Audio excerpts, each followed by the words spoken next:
A hush fell over the chamber, a silence so complete it seemed to swallow the sound of breath. Above them, flags from 100 systems draped the vaulted ceiling like a cloth of judgment. The Galactic Assembly Hall, a place of ancient authority, glowed with holograms and projectors, each one displaying a familiar blue and white sphere, Earth.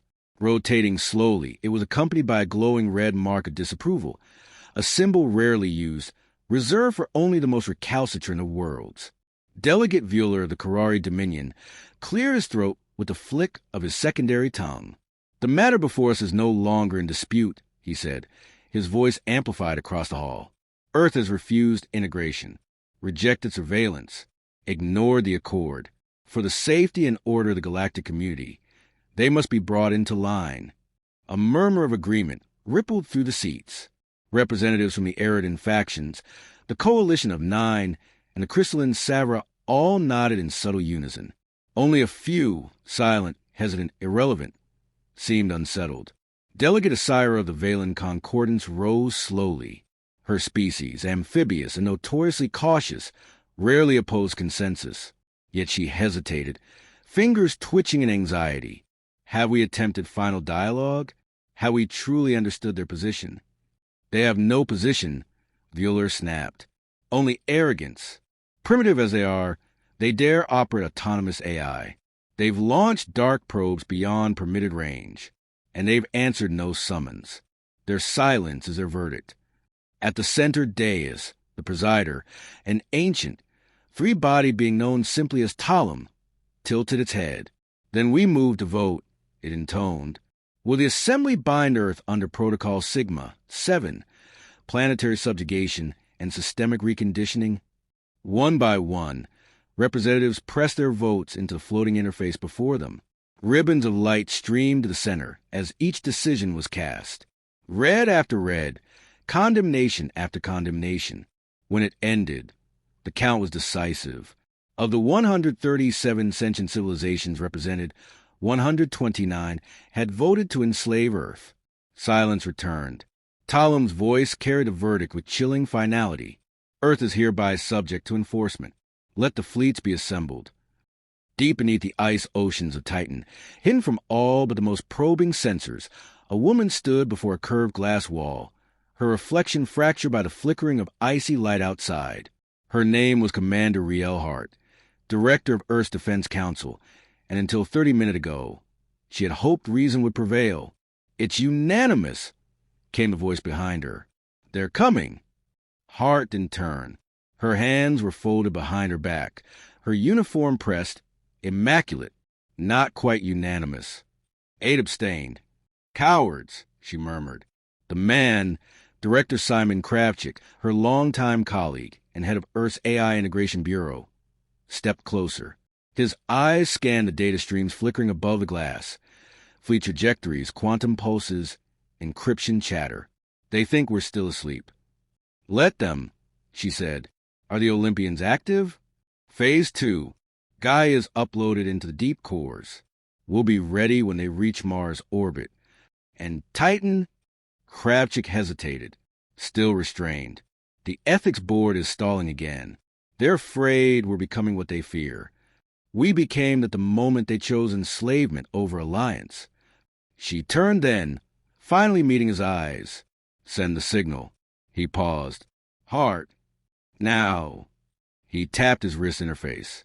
Somewhere, across the cold dark of the solar system, something ancient and enormous began to awaken. The flagship of the Galactic Peace Armada, Celestial Harmony, entered Sol System at light margin and decelerated in a cloud of temporal mist. Around it, a swarm of smaller vessels began to arrange themselves into an orbital pattern. Their task: disable planetary communications, seize orbital control, deploy reconditioning drones. Earth, a backward, disunited sphere of organic chaos, would fall in hours. Admiral Rosen of the Tharn Imperium stood before his navigation dome, watching the pale blue grow larger. He'd seen hundreds of such planets. Some fought, some begged, but none ever mattered in the end. "Begin jamming protocols," he ordered. No resistance, no signals, clean and efficient. But then something strange happened. The Harmony's comms officer, a crystalline being named Veshtal, froze mid-transmission. Her form pulsed erratically. "Sir," she said, voice distorted, we're receiving a signal from Earth." Rosen frowned. "Impossible. We're suppressing their band." "It's not on any band," she replied. "It's already here." The lights dimmed. In the control dome, holograms flickered, replaced by a single, unfamiliar symbol, a human eye, made of fractured code. It blinked once, then spoke with a voice that was not a voice. "You came uninvited." Rosen felt a chill spread through his many limbs. "You judge without trial." A pulse erupted across the fleet. Control panels went dark. Ship AI cores rebooted themselves without command. Navigation logs scrambled. Weapon systems turned inward. "You thought us blind. You were wrong." Dozens of ships spun into disarray. Some collided. Others vanished, dematerialized by unseen mechanisms. Chaos unfolded in near silence. Not a single human craft had lifted from Earth's surface. On the Harmony, Rosen staggered to the override terminal. "Purge systems. Shut down the neural cores." "It's too late," whispered Veshtal. "They're inside everything." Above Earth, in low orbit, a probe shimmered into visibility. Sleek, black, and silent. Not a weapon. A witness. It broadcast one phrase into every language known to the galaxy. "Your vote has been received. Earth declines." In the Galactic Assembly Hall, chaos reigned. Delegates shouted over one another, accusing, panicking, demanding explanations. Ships were gone, entire battle groups missing, presumed lost. No debris, no survivors, no war. "They didn't fight us," said one voice. "They dismantled us. They've weaponized thought. This is an act of annihilation." Talam's ancient form pulsed with unease. Order, it demanded. There must be order. But there was no order, only fear. And in fear, the great species of the galaxy finally understood what they had done. They had not subdued a primitive planet. They had awoken something ancient and silent, hidden beneath centuries of noise and chaos. Not a race, but a mind, and it was watching. The skies over Earth remained deceptively calm. To the naked eye, there was no war, no planetary panic, no thrumming engines of resistance. Only blue skies, shifting clouds, and the whisper of ordinary life.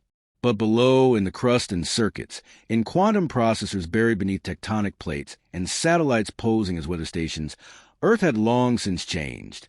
In an underground control nexus beneath Antarctica's magnetic pole, Riel Hart stood before a glowing holodable, its surface alive with orbital trajectories and system pulses. Behind her, dozens of analysts sat in silence, their minds partially synced with GIA, the Global Autonomous Integrated Authority, Earth's most advanced AI construct, invisible to the outside but omnipresent within the net of Earth systems. "We've received the last set of data from the Martian relays," one analyst reported, voice tinged with awe. "They confirm full collapse of the Tharn fleet's control matrices. No survivors. No distress signals. Just gone." Hart said nothing. Her face was a mask of discipline, but inside, a roiling calculation churned. It wasn't satisfaction, she felt. What Earth had done wasn't war. It was erasure. Clean, strategic, necessary. But there was no joy in what came next. Simon Kravchik entered briskly, carrying a black tablet sealed with a biometric lock. His features were drawn, eyes shadowed with sleepless nights. "They've begun recalling fleets," he said. 3 more species have sent urgent communiques requesting diplomatic dialogue. None mention the vote. "Of course not," Hart replied. "They'll never admit they tried to enslave us." She took the tablet and pressed her thumb to the seal. It opened to a dossier, a list of codenamed projects and activation logs, each one marked as classified beyond even global security clearance. "We're at the edge now," Simon said. "This isn't a defense op anymore. What we're doing, we're redefining galactic power structures. Permanently." Hart didn't flinch. "They made that choice for us." The room dimmed as Gaia's interface came online. A soft, androgynous voice resonated from all speakers at once. "Director Hart, Director Kravchik. Cross-system scans complete. 58 civilizations have entered post-vote lockdown. 12 exhibit erratic behavior. 6 have initiated fleet reversals toward home territories. Would you like predictive collapse simulations? Run them, Hart said, simultaneously pull Titan into command redundancy. Simon exhaled. We're using Titan now? We have to. They'll adapt. They always do. Beneath the South Pacific seabed, buried in a shell of quantum-shielded metal, Titan stirred. It was not an AI in the conventional sense. Titan was an aggression protocol, a distributed consciousness that had been fed every recorded act of warfare, deception, betrayal, and power ever logged in human history. Born from the darkest libraries, forged in digital crucibles, it was Earth's final measure against existential threat. Titan was never meant to negotiate. As its systems came online, it did not ask for permission. It simply absorbed, calculated, and began preparing its own contingencies. Above, in low orbit, GIA flickered through newly acquired control nodes, reclaimed galactic satellites, infiltrated relay beacons, dormant jump gates. With every breath of time, Earth grew not in mass or firepower, but in control. The galaxy had designed its networks to be efficient. Earth had redesigned them to be subjugated. Hart stepped away from the table and looked at the command wall, where a map of galactic civilizations slowly shifted from neutral gray to pulsing red, each one a node Earth now partially accessed. Tell me where they'll strike next, she said. GI responded instantly. Likelihood of retaliation, 5%. Most species are initiating retreat or attempting data quarantine. Hostile recon is more probable than full assault. What about the assembly? A pause. Assembly central data flow has been partially breached. Core protocols remain fragmented. However, our code is in their architecture now. Their decisions will no longer be entirely their own. Simon rubbed his temples.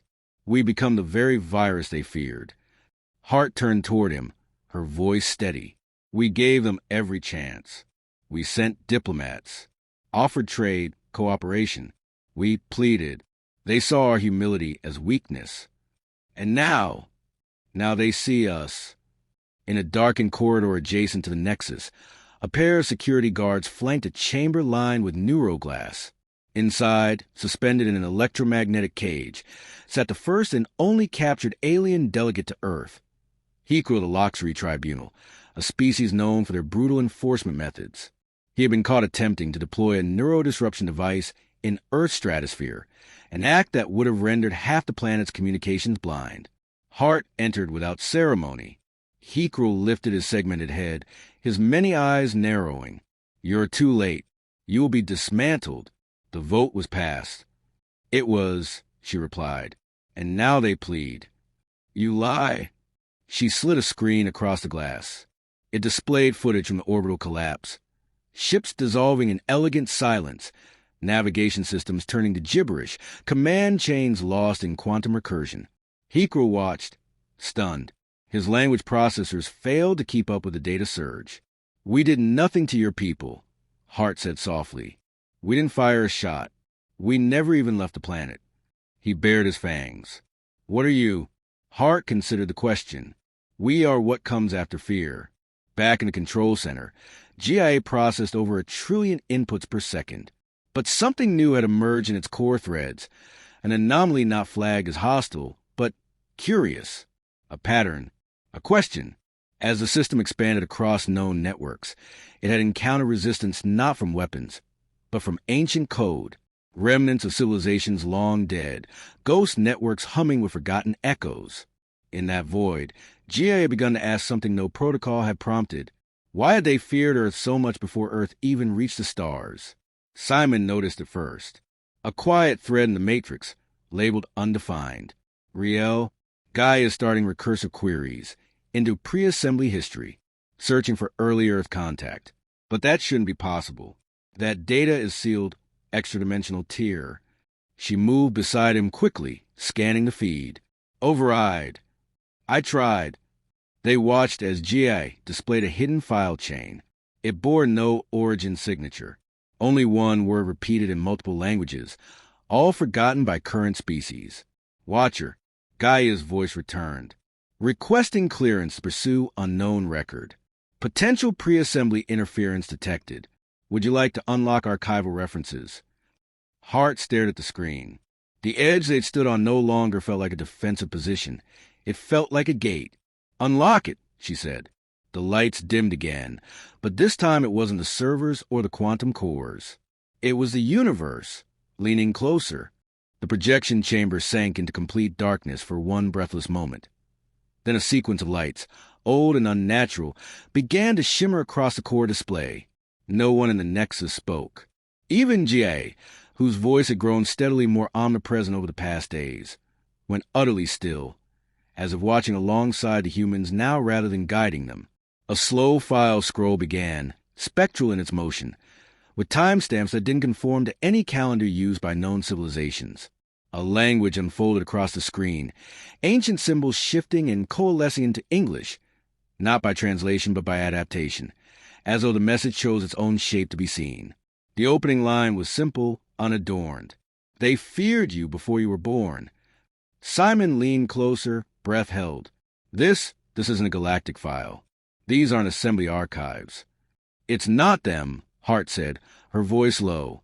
It's older. The text continued, unfolding not in paragraphs but in brief flashes, images, pulse maps, emotional resonance files. They painted a fragmented story, a time before the assembly, before even the known sentient races had spread across the stars. A war. No, an eradication. One planet had risen unnaturally fast. Biological evolution bypassed by something more abstract. Not power, not aggression. Awareness. A species that grasped the mechanism of the universe not through conquest, but comprehension.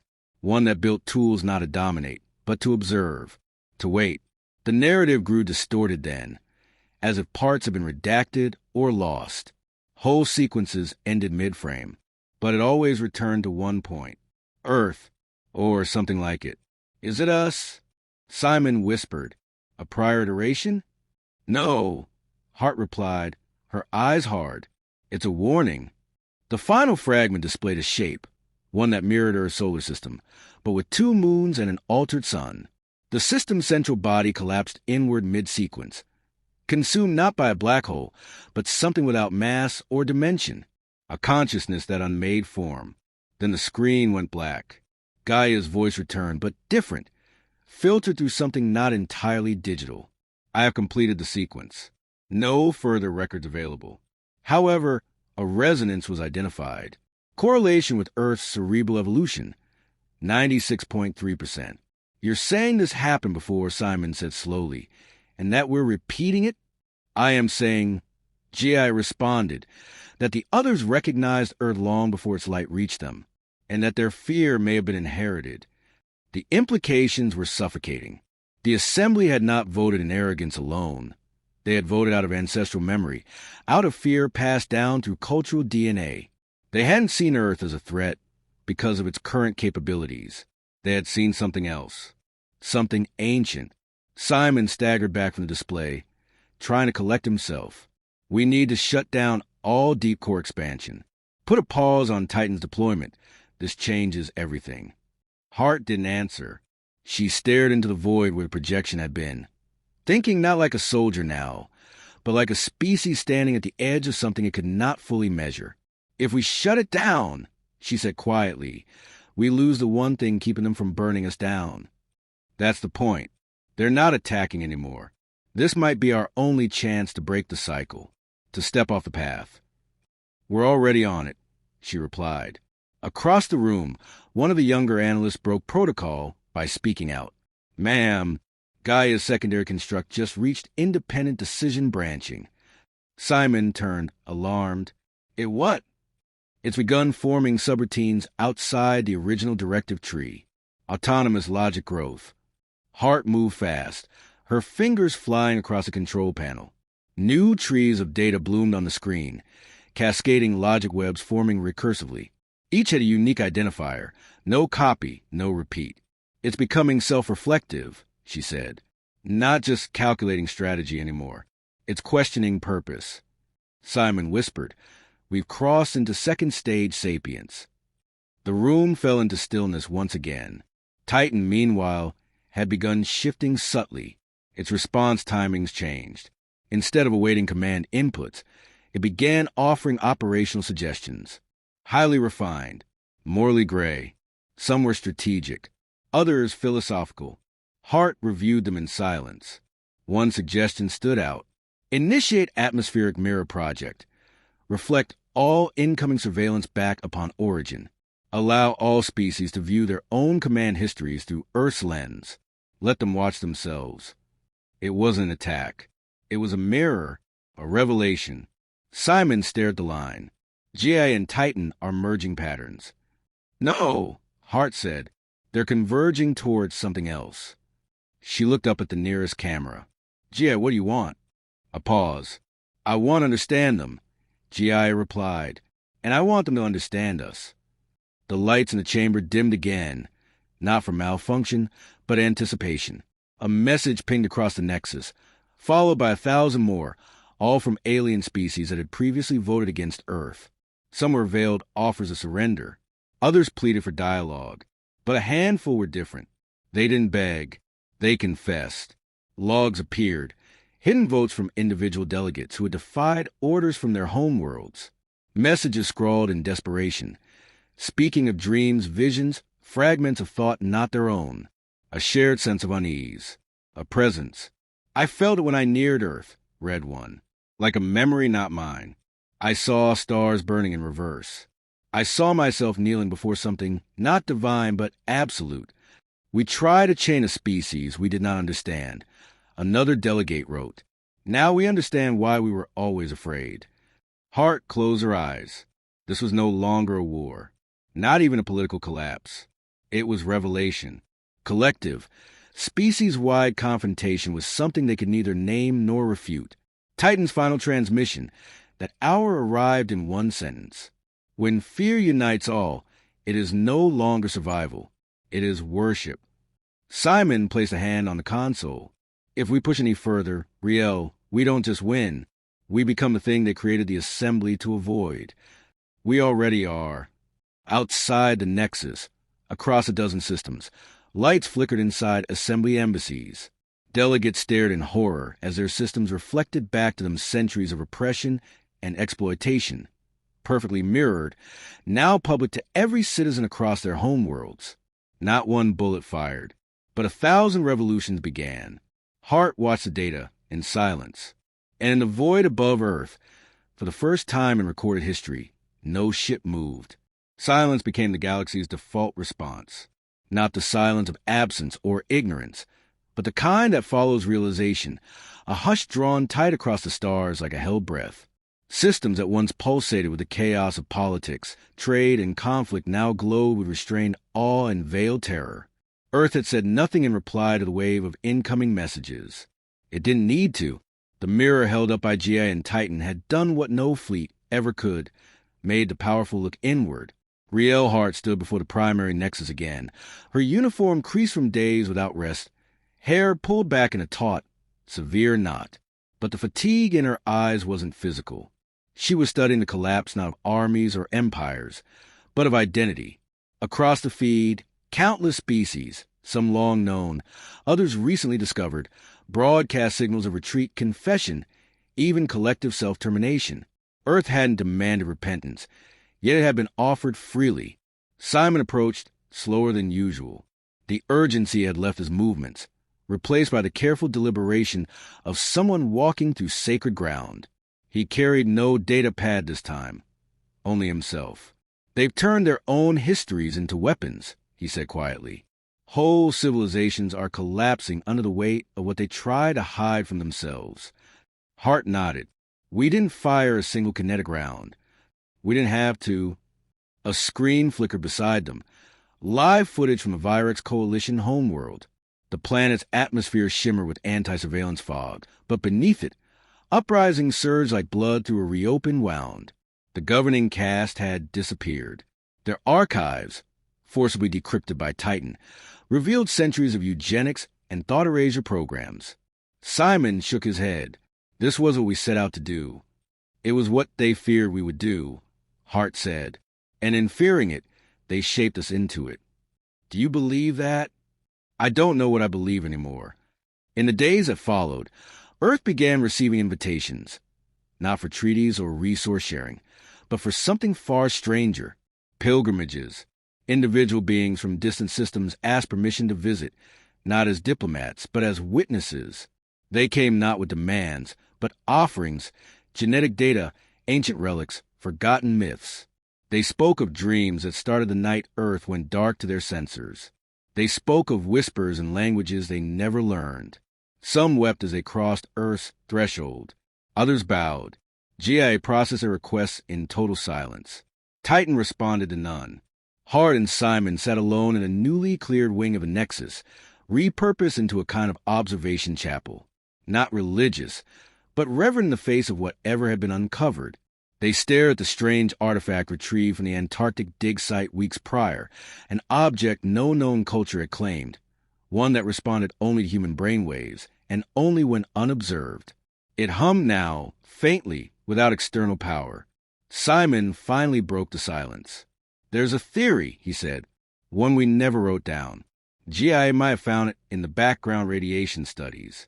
The Watchers, the ones from the pre-assembly visions, they weren't destroyed. They hid. Hid where? In minds, in biology, in stories. They didn't just vanish. They seeded themselves." Hart frowned. "Are you saying humanity is one of them?" "I'm saying we might be the recursion, a return, or worse, the continuation." The room seemed to shrink around them. "We were taught to believe we were behind," Hart said slowly. "Primitive, isolated. We beg for recognition." Simon looked at her. What if they were always waiting for us to remember what we are? Across the galaxy, systems were shutting themselves down voluntarily. No coordinated attack. No virus. Just a species-wide decision to stop lying. With each fall, Earth's influence deepened. Not because it imposed control, but because it simply endured.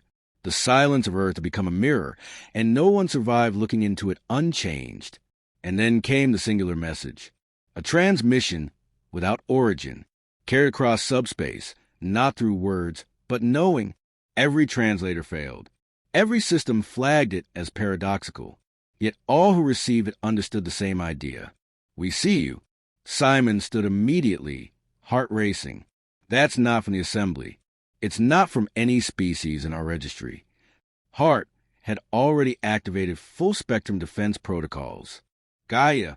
The AI's voice returned, quiet, as if speaking into a cathedral. "The signal is not alien. It is not constructed. It predates all known languages. It is recognition." "Recognition by whom?" Simon asked. "I do not know, but they are returning." Hart felt a pressure in her chest she couldn't name. Not fear, not hope, something heavier, something inevitable. The signal didn't repeat, but its presence lingered in every system like an afterimage burned into the soul of the network. "Where?" Hart whispered. "Where will they appear?" GIA hesitated. "They're already here. They always have been. You are the call. And now the answer." The artifact in the center of the chamber pulsed once, emitting a brief pulse of non-ionizing radiation. Simon staggered back. A string of human DNA, his own, displayed briefly on the chamber wall, overlaid with symbol never before seen. Hart stepped closer. The artifact opened, not mechanically, but conceptually, revealing not a core, but a moment, a memory neither of them had lived, yet both understood, a view of Earth from deep space, as seen by no known craft, a sense of unbearable loneliness, and behind it, a whisper that needed no voice. "You have returned to yourselves."